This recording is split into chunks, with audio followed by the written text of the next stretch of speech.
time, the ever-flowing river.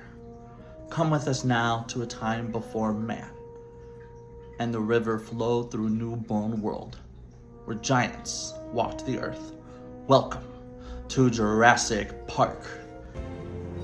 In Jurassic Park Danger, one player plays as the dinosaurs, while the other players play as human characters working together to escape the island.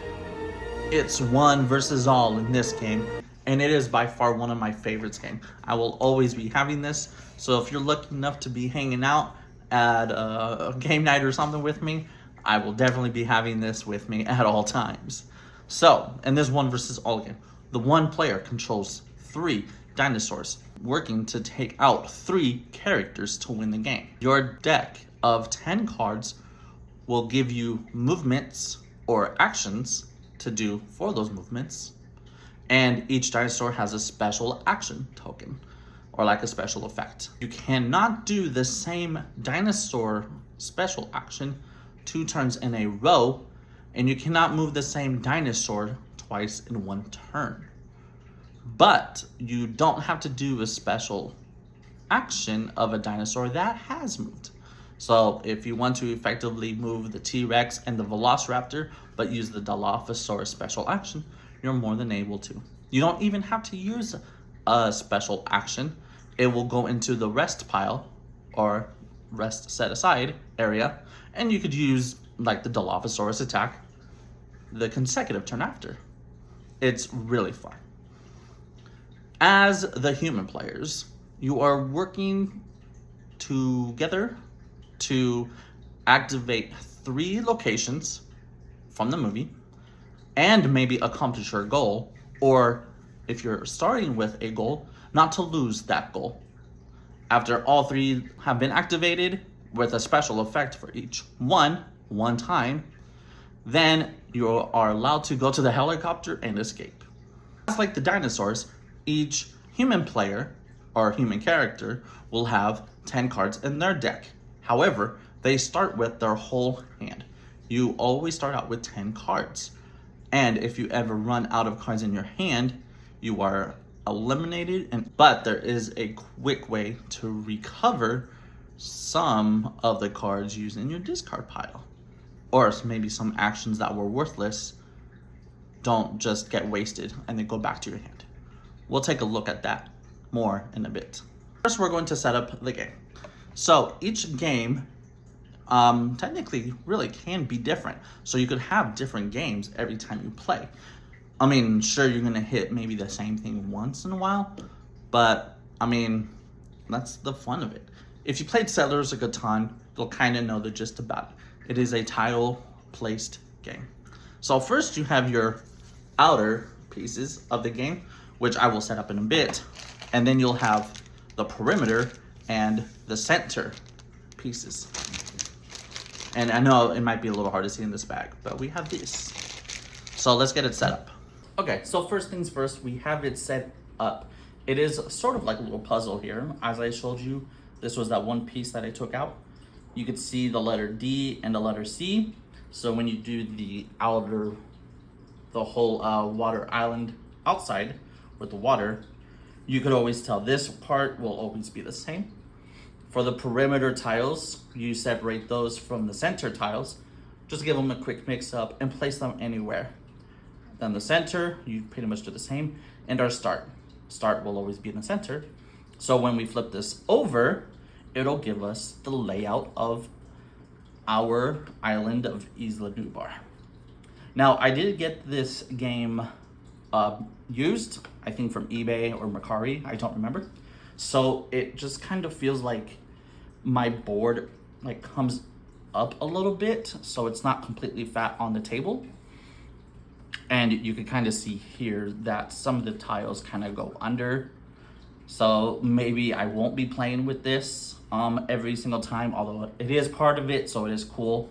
It's just kind of a hassle because, as you can see, some of the pieces, some of the tiles here are coming off.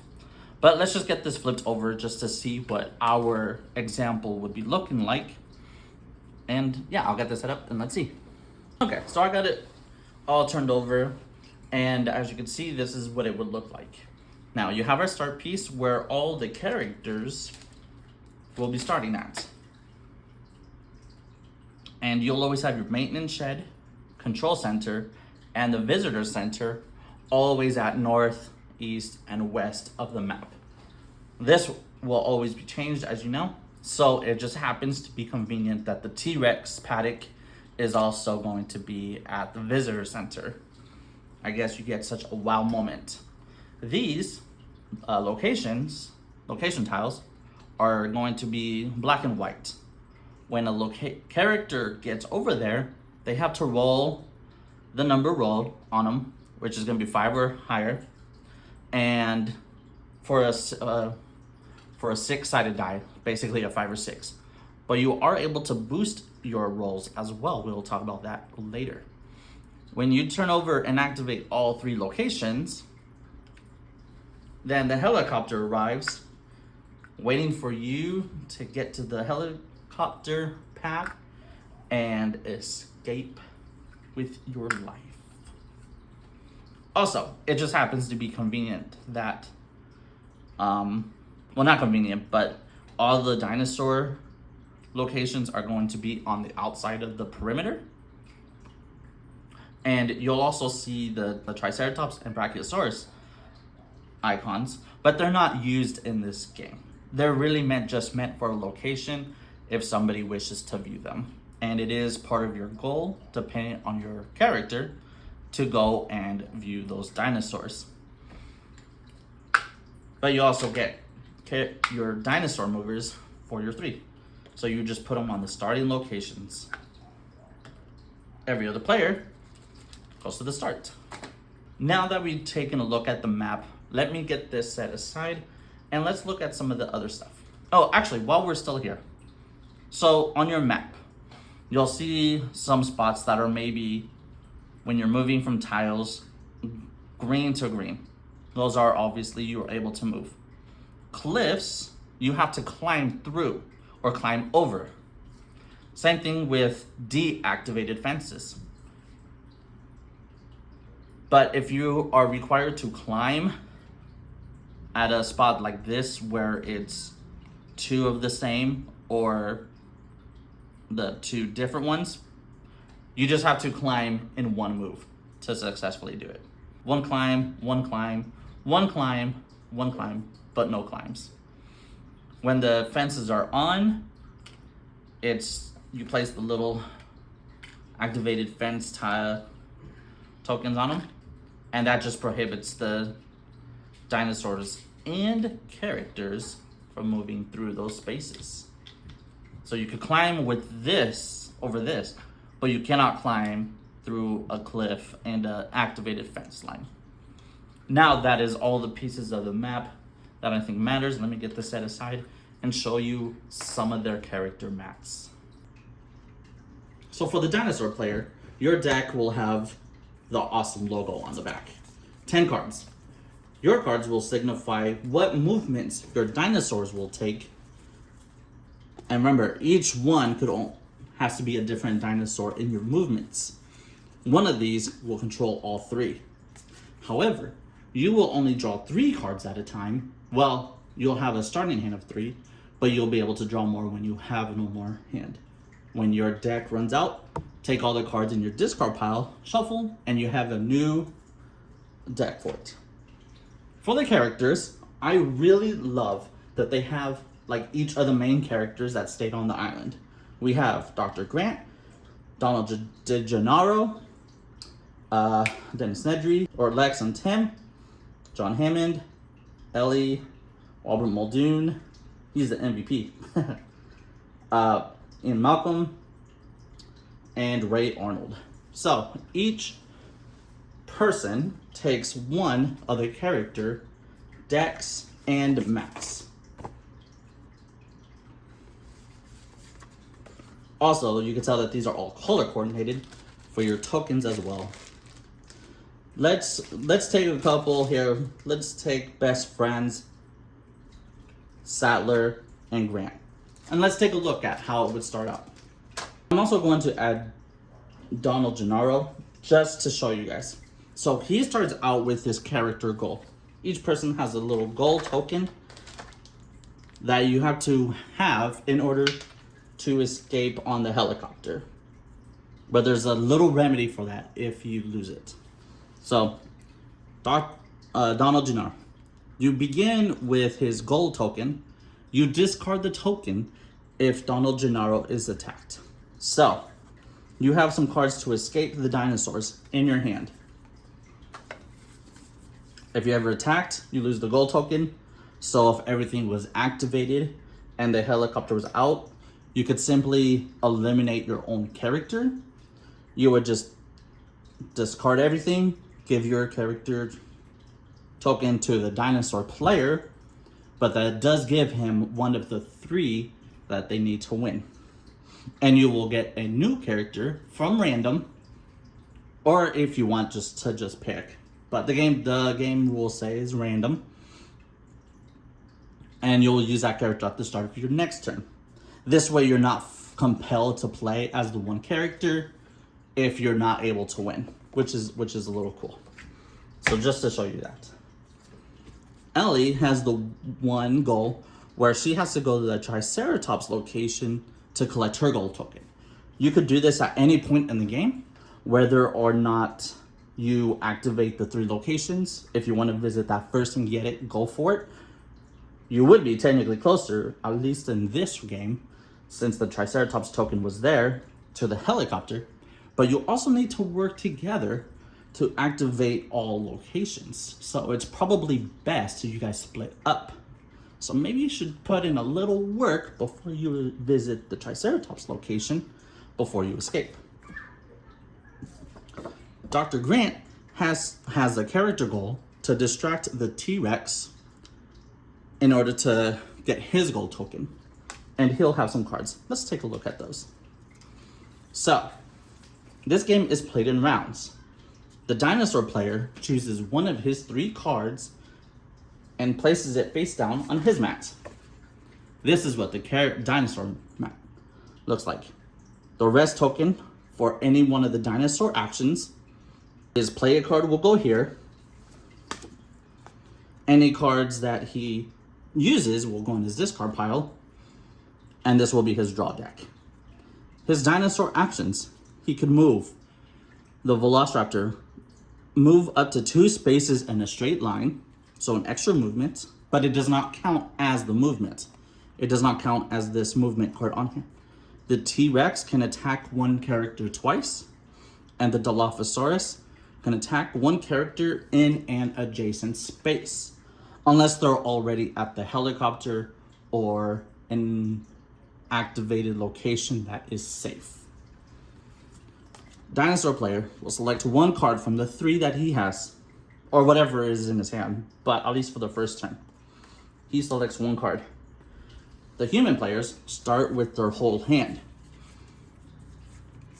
They could run, climb things, but they have to roll the number in order to successfully climb. Distract are free actions. They play it not as part of the play a card part of their turn, but as a free action at any point. Or sneak. Here is one. He has a free action, give me your hand. Discard this card. Move one character from an adjacent space into your space. So as long as you are able to activate the card, you could play those free actions. Some free actions are just to distract, which some of these characters have. Distracting just means you're trying to lure one of the dinosaurs into your space. And he does need to distract the T-Rex in order to collect his goal. So, as turns are played, you would pick one card. Let's just pick a run. And maybe she would pick, I don't know, let's pick a sneak. Sneak and runs are almost the same. So the dinosaur, so this would be 2 parts of one round, or of the phase. This dinosaur player picks theirs, human players pick theirs. Although I guess you can do consecutively because it's not gonna really matter. But then the dinosaur player gets to play their card first. And for each action on the dinosaur card, a different dinosaur has to be moved. So I cannot run 2 times with the same dinosaur. I could pick maybe a run with one dinosaur, and then the other one has to be a different dinosaur. But if I choose to, I could do the Velociraptor action to move 2 spaces in a straight line.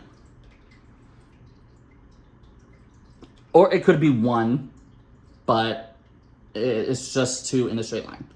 But you're able to do it as a different move action. Or if you had chosen the T-Rex to move, then you could move the Velociraptor as well to move all 3 in one turn because of one dinosaur action. And next turn I would have to do something else. I could either do the T-Rex, the Dilophosaurus, or just put it on the rest pile. I could not do the Velociraptor this turn and the Velociraptor next turn. So the dinosaur player moved theirs. Then the human players would do theirs. I guess they could like all flip them up and move them like one at a time or together. You cannot run into a space with a dinosaur unless that dinosaur was sneaking. So Dr. Grant would move 1 space in adjacent, and then for any character that is sneaking, some dinosaurs will be sneaking as well. Where is it? This one. So the characters that are sneaking, dinosaurs automatically get to do it, but the human players will have to roll. Let's say we roll for Ellie Sadler because she wants to sneak with a 6-sided die. Okay, it's a 3. She needs a 4 or more to successfully sneak. The other cards in her hand have numbers on the bottom right. She could burn as many cards, and burning cards is different because these are technically removed from the game, so you never get them back. So since she needed a 4 or more, she could burn this 1 distract card to get a 4 to successfully sneak. If she doesn't want to do that, she could take this back in her hand for next turn and try it again. When you sneak, any character that is doing it, or a dinosaur, you just simply put it face down. Or lay it flat. The next turn after, let's get it zoomed in there. The next turn after, you go into an adjacent space and stand up before your move will start. So it's pretty cool. So if the if the Dilophosaurus is like sneaking in the trees here, you don't really see it. So you could go into the space, but then it'll come out next turn. Well, actually, it'll move next turn, but depending on the dinosaur, they'll move and attack you. So it is a strategy-based game based off what you want to do. In the middle, you could go to any of the spots. So that is that. So let's say many rounds have happened. So let's say these are his burned cards. He got attacked. This is Dr. Grant's hand. He has 3 cards left. Well, it would really be dumb to do it now, but let's say he has 2 cards left. And he has these cards in this card pile. Maybe they were the better cards or better burning cards. A human player can burn the rest of the cards in his hand to recover the cards from his discard pile. So now these are back. So it's a good way to kind of like keep your life points up, because if you ever lose all the cards in your hand from being attacked, or you just can't play one, you are eliminated, and the dinosaur character gets 1 out of 3 of their goals to win. And that is pretty much the game. Like I said, I find this fun. Jurassic Park is one of my favorite movies, especially it's the same year I was born. And that's how the cards work. You just have to know the free actions to just read them. Characters will have different ones. So that would be a way for Donald Gennaro. Like if he gets attacked, he loses his goal. So therefore he cannot win. Just basically team him up with somebody or run away. Run away very far and fast. And that is Jurassic Park Danger. Oh, we didn't talk about the powers. If you visit the maintenance shed, which will be the one on the east side, once it's activated, you can decide to activate all of the fences in Jurassic Park. If you choose to activate the electric fences, place the fence tokens on the fence parts of the game. Humans and dinosaurs may not move or attack through them in any way. So it's a good way to kind of keep your life, or to kind of like separate yourself from the dinosaurs. Visitor Center. Once it's activated, the player who activated the location can select 2 cards from the discard pile and place them back into their hand. The Control Center, which will be the one on the west side, can place a lock tokens on the Maintenance Shed, Control Center, Visitor Center, and the helipad spaces. So when you go to the Control Center, you can place these on the 3 locations and the helicopter space, and it stops the dinosaur players from visiting there. So yes, T-Rex player can visit the Visitor Center, especially since it's on the same space, until you kick it out. If you do turn the space on, so let's say the T-Rex player stayed the whole time at the Visitor Center or just kept going back and forth, when you turn it on, you kick the dinosaur out. The human player can select the adjacent space the spot the dinosaur moves to. And it just kind of keeps you safe, because if you get to the helicopter while you're waiting for the last person who's maybe like north of the island, you know, the dinosaur players can't just spawn camp at the helicopter pad. Thanks for coming to view. Hope you like, comment, subscribe. Give me some interaction on this game. Would you play this game? Do you find this game? What is your favorite quote from the movie? Also, if you read some of the character goals, I don't know if you should right now, but Ray Arnold, you know, go to the maintenance shed to collect his gold token. You know, he's pretty much the one that activates it. So that is this game. When I played it with my friends, I was the dinosaur player, and my 3 friends did win, but they were saying, since they're also fans of the movie, how some of the character goals don't seem to fit some of them. I don't remember which ones. It's been a while. John Hammond has his gold token the whole time, except if someone else is eliminated. So he's very counter active with Dennis Nedry. Dennis Nedry, you have his. Dennis Nedry must always be the chosen character for attacks. So like if there's always 2 characters together, Dennis Nedry will always be attacked first.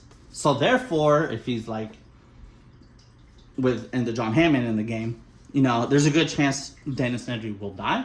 So then John Hammond just kind of loses his gold token. But that is theirs. Thank you, thank you, thank you. Roar, and hold on to your butts.